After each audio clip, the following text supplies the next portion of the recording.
प्यारे बच्चों नमस्कार। मैं कृष्णकांत त्रिपाठी अपने चैनल में आपका स्वागत करता हूँ। कक्षा 12 गणित के 11.3 के 13 प्रश्न तक के वीडियो हमने आपको उपलब्ध करा दिए हैं, जो चैनल पर उपलब्ध हैं। प्ले लिस्ट में जाके कक्षा 12 गणित की देखिए, उसमें सेकंड पेपर में पूरा समाकलन और ये 11 चैप्टर तक पढ़ा हुआ है। तो 11.3 का 14वां प्रश्न रह गया था।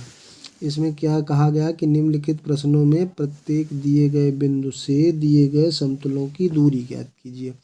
अब समतलों की दूरी 0 0 ये बिंदु दिया गया है, ये समतल दिया गया है। तो यहाँ हमको केवल अगर लगाना चाहें तो डायरेक्ट सूत्र भी लगा सकते हैं, लेकिन थोड़ा समझ लीजिए। ये जो बिंदु होता है इसका स्थित सदिश वेक्टर ए मान लेते हैं इसको, और ये जो बिंदु होते हैं पहले वाले के साथ आई जोड़ दीजिए, दूसरे के साथ जे जोड़ दीजिए, और तीसरा जो निर्देशांक है उसके साथ के जोड़ दीजिए। और ये जो समतल लिखा होता है इससे कैपिटल एन निकाल लेते हैं। जो एक्स का गुणांक है उसमें आई जोड़िए,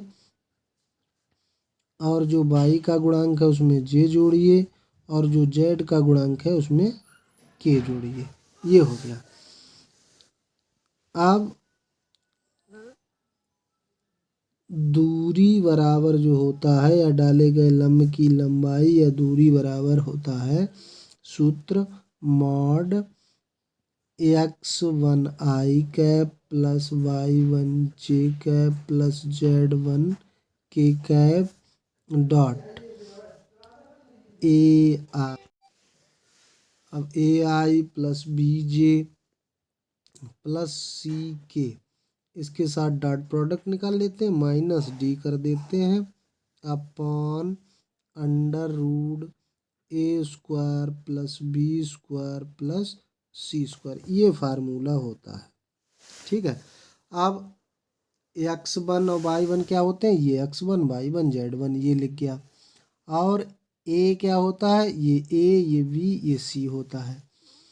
तो बस इनके मान रख देंगे।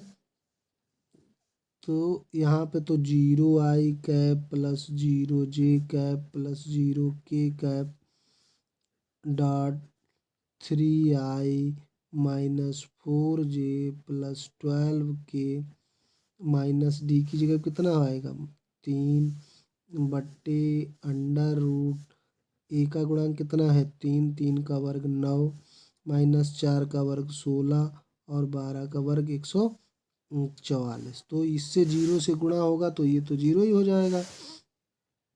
तो क्या बचेगा, सिर्फ माइनस का 3 बचेगा अपॉन अंडर रूट 16 9 25 हो जाएगा, और 144 ये 169 हो जाएगा। मॉड से आपको पता है कोई संख्या बाहर निकलती है तो पॉजिटिव हो जाती है। 169 13 का होता है। यही हो गया आंसर। वैसे डायरेक्ट सूत्र भी दिया गया कि मूल बिंदु से डाले गए लंब की लंबाई डी बटे under root A square plus B square ये होती है। लेकिन ये मैंने आपको पूरा बता दिया कि यहाँ पे कोई बिंदु हो तो उसके हिसाब से ऐसे निकाल लेते हैं। 14 के बी में बिंदु दिया है 3 कामा माइनस 2 कामा 1 समतल 2x minus Y plus 2z plus 3। अब इसकी तुलना काहे से करते हैं, ये तो बिंदु होता है x1 y1 z1 होता है। इसकी तुलना काहे से करते हैं, A X plus B Y plus C Z बराबर डी से तुलना करते हैं। तो दूरी या लंबाई जो निकालनी होती है उसका डायरेक्ट सूत्र भी आप लगा सकते हैं। क्या हो जाता है, A x1 plus B y1 plus C z1 minus D upon under root A square plus B square plus C square ये होता है। मॉड लगा दिया। ए का मान कितना है 2, x1 3 है, बी का मान कितना है -1, और y1 का मान कितना है -2, सी का मान कितना है 2, z1 का मान कितना है 1। अब यहाँ पे डी आपको समझना होगा, डी उधर जाएगा तो माइनस का 3, तो माइनस का 3 डी है, तो यहाँ पे कितना हो जाएगा +3 बटे अंडर रूट ए 2 है, बी -1 है, सी 2 है। तो ये कितना हो गया, 2 तिया 6 +2 +2 +3 बटा √2 का वर्ग 4 4 8 1 9, ये हो गया। तो इनको जोड़ेंगे तो 4 2 6 6 2 8 2 10 3 13 13 बटे और 9 का वर्गमूल 3। तो ये हो गया हमारा आंसर। सी वाला प्रश्न आपके लिए होमवर्क में है, डी वाला पार्ट में बता देता हूँ। तो यहाँ पे ये बिंदु दिया गया है, ये x1, ये y1, ये z1, ये ax, ये +by, ये +cz और ये बराबर में d होता है। इससे तुलना करेंगे तो दूरी बराबर क्या आ जाएगी, सूत्र क्या होता है, ax1 +by1 +cz1 -d upon √a² +b² +c²। मान रख देंगे तो a का मान है 2, x1 का है -6 और b का मान है -3, y1 का मान है 0, c का मान है 6, z1 का है 0।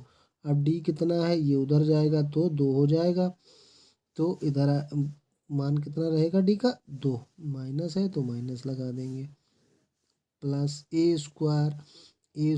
2 का वर्ग, b² -3 का वर्ग, c² 6 का वर्ग।